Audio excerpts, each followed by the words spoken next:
Good morning, ladies and gentlemen. Welcome to another episode of Dr. Sayers Teaches Something. Today, we're going to speak on a topic that one of my students expressed interest in, which is how the Industrial Revolution in the 1800s affected the South and the West. After all, when we talk about the Industrial Revolution, we tend to focus on the North, especially the Northeast. And there are certainly some clear reasons for this. The Industrial Revolution, particularly the first Industrial Revolution, focusing on the textile industry, really did first begin in New England and then spread to some extent to other parts of the Northeast. New England had capital to spare, fast-moving waterways to power water mills that powered the machinery, and trading networks with England, which made them a commercially oriented place to begin with. And other early industries primarily developed in the North too, the South and the Midwest focusing primarily on agriculture, although increasingly commercial agriculture as a market revolution took off in the mid-1800s. But after the Civil War, and lasting to about the outbreak of World War I, the world experienced a second industrial revolution. And this did have a larger impact on the South and the West than the first one had done. After all, when the Civil War began, the South only had about 10% of the country's industry, mostly focused around Petersburg and Richmond, Virginia, Atlanta, Georgia, and Middle Tennessee. And there are a few reasons for this. One is that slave labor was perhaps less conducive to an industrial society, although some people have questioned this, as some factories in the South were built and it employed primarily slave labor. But after the Civil War, industrialization would affect the South and the West much more. For one thing, right after the Civil War, when the South was a defeated country, Northern carpetbaggers came south, in many cases hoping to reconstruct the South into a better society, but also in many cases hoping to exploit it, claiming the mineral wealth, particularly the coal under the Appalachian Mountains, buying up land with timber on it, investing in Southern companies that might have Southern names, but primarily had Northern owners. Indeed, the South was exploited to such an extent that some historians have described it as an internal colony. In an age of imperialism, when Britain and other European powers were seizing colonies around the world as a source of raw materials, the United States did not have to do that until the 1870s, 80s, 90s in particular, as the South could serve as an internal colony, a source of available materials and cheap labor. Still, there were those Southerners who wanted this to change, while most tried to maintain an agricultural system, often using the sharecropping system, or tenant farmers, in the place of slaves, keeping poor black and increasingly poor white farmers as well tied to the land, trapped in a cycle of debt, in which they had to borrow money for seeds and supplies and clothing and equipment and so forth at the beginning of the year. And at the end of the year, when they sold off whatever portion of the crop remained to them, they hoped to repay those loans, but then borrowed again begin again the next year, in keeping many farmers in the South, although in the West too, entrapped in a cycle of debt. But there were some Southerners who wanted to break out of an agricultural society, to create, as they put it, a new South. Indeed, to become Southern Yankees, as some described it. And there certainly were celebrations of the modernization of the South. The Cotton States Exposition in Atlanta was particularly famous.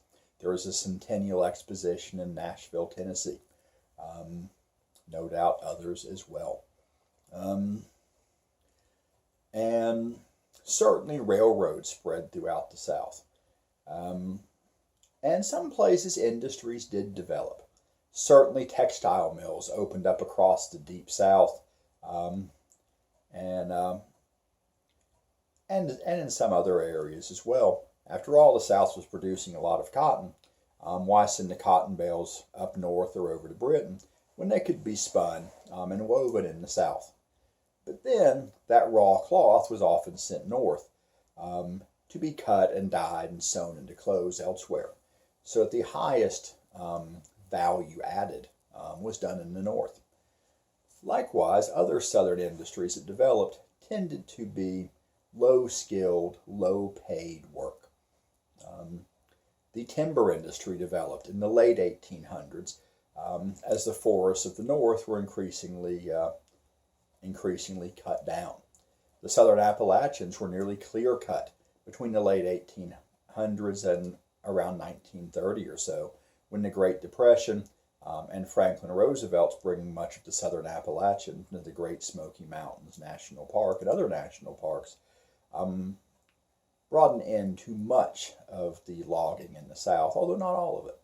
But then the trees that were cut down and sawn into planks were then typically sent north to actually be turned into furniture or other things, although a furniture industry did develop in North Carolina and some other parts of the South.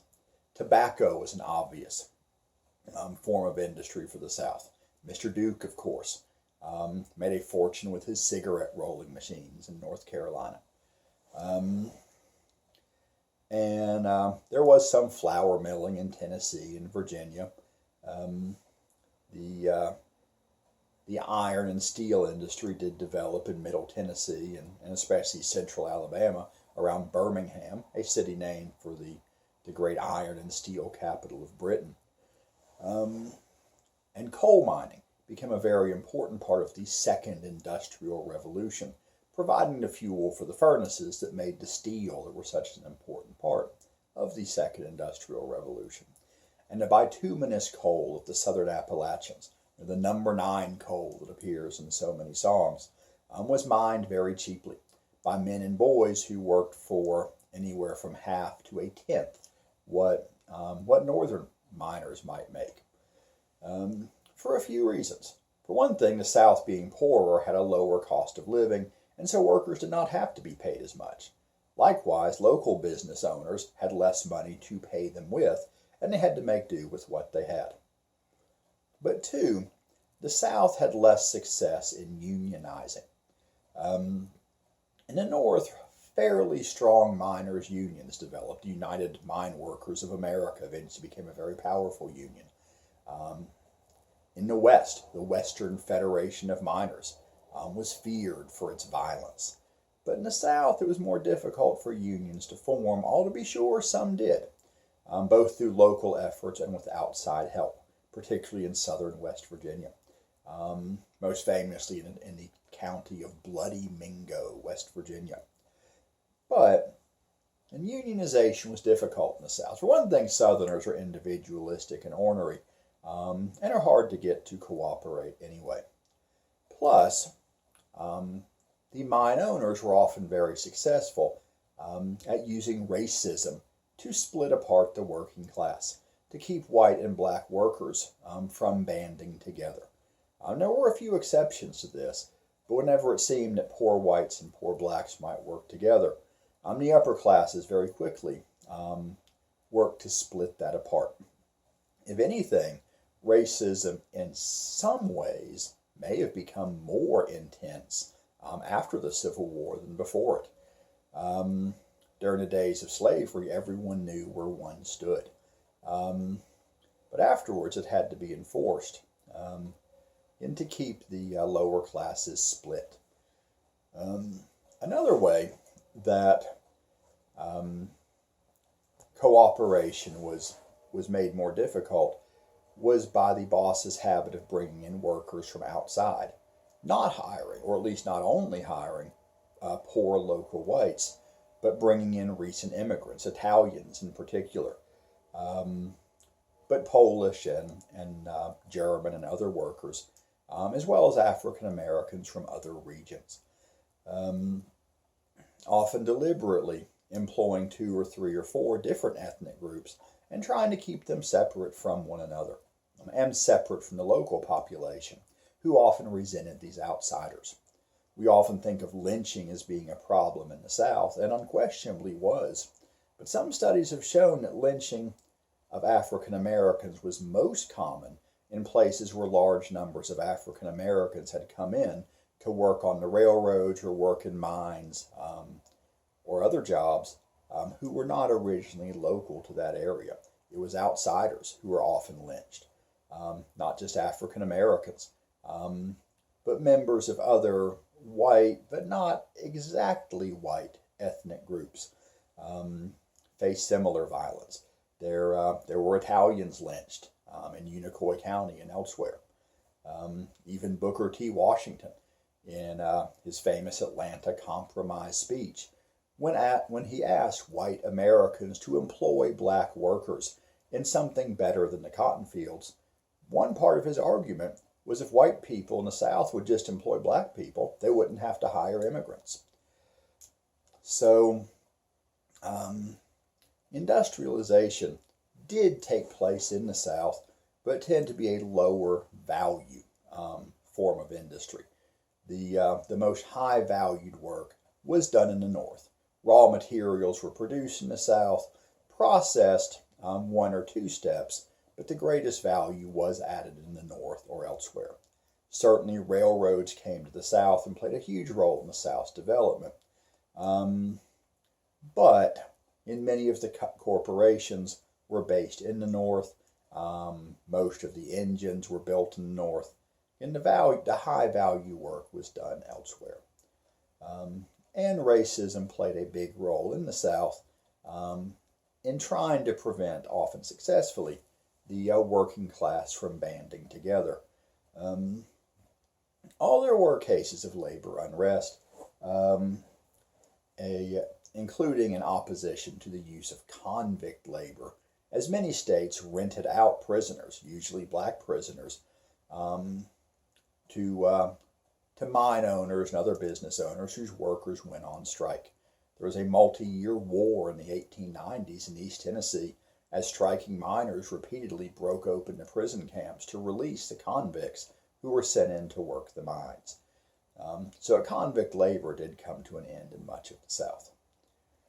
And of course, during World War I, when industrialization expanded further to supply the war effort, many African Americans left the South for the first time in large numbers in what's known as the Great Migration, moving to the industrial cities of the North, New York, Detroit, Chicago in particular, but many others, making those cities have a large black population for the first time in what's known as the Great Migration, which in the 1920s would lead to the Harlem Renaissance or New Negro Movement, a celebration of black culture in its own right.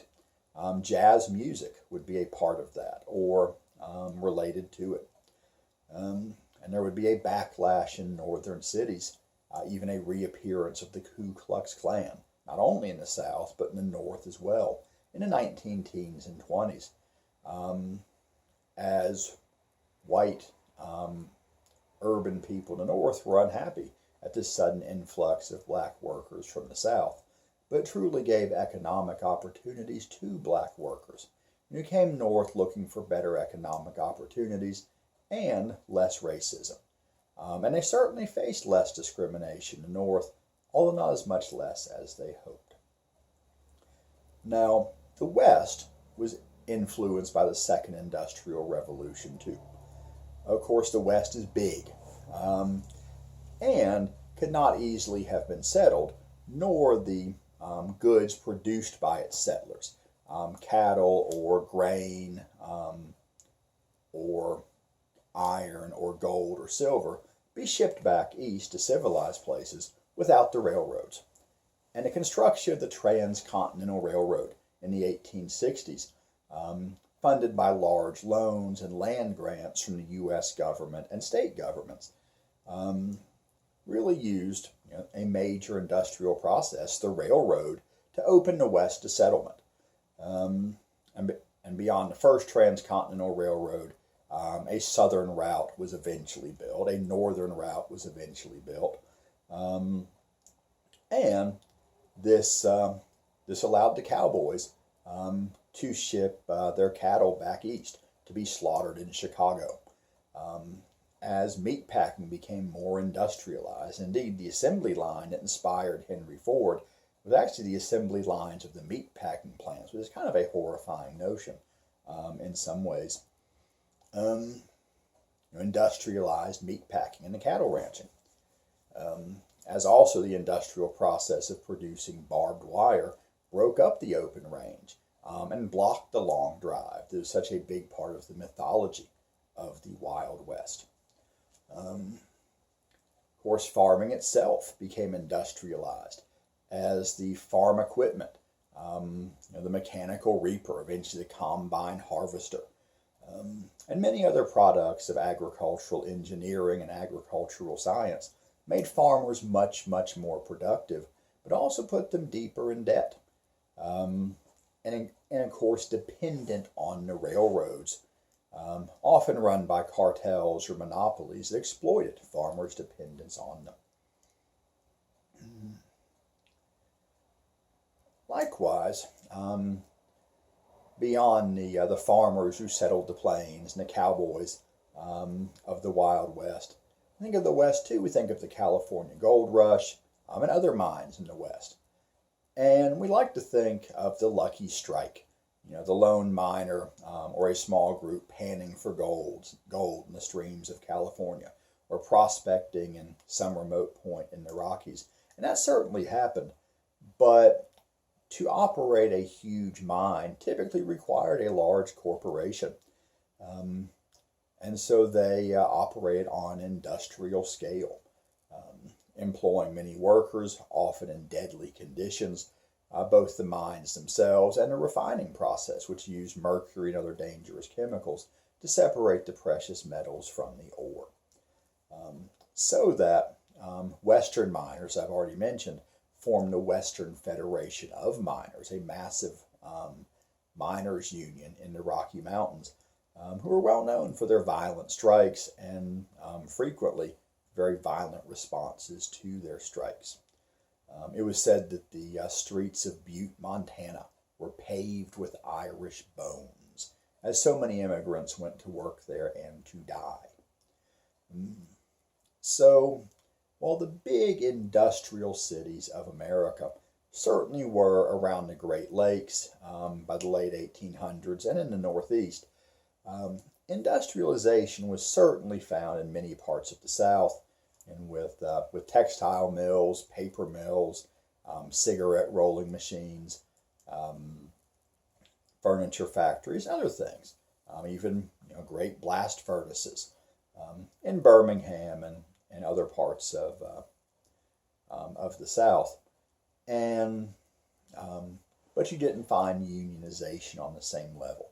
You did not find overall as much wealth trickling down to the population as a whole. Although even in the North that was happening less, as the closing of the West and the increasing waves of immigration meant that there were more people looking for fewer opportunities. The gold standard, too, created deflation, making it harder for people to get the money they needed to buy what they needed or to pay off the loans that trapped so many in a cycle of debt. In the West, may not have had many factories, but railroads were vital to the West and operated on an industrial scale. Mining was done on an industrial scale. Meat packing was an industry in its own right. And even farming was very much an industrialized, a mechanized commercial venture. So the market revolution of the 1800s and the second industrial revolution went hand in hand across the country. As more and more and more people, almost everyone, was in some way drawn in to an industrial market. The small, independent yeoman farmer, whom Thomas Jefferson had imagined would populate his empire of liberty, really was largely fictional by the end of the 1800s. and unquestionably made America the most productive country on earth, the workshop of the world, even if that term was often used for Great Britain. And many, many people did benefit, but there were many costs as well, and the benefits were not spread evenly throughout all parts of society or throughout all parts of the country. But all parts of society and all parts of the country were touched by the market revolution and the second industrial revolution. Thank you.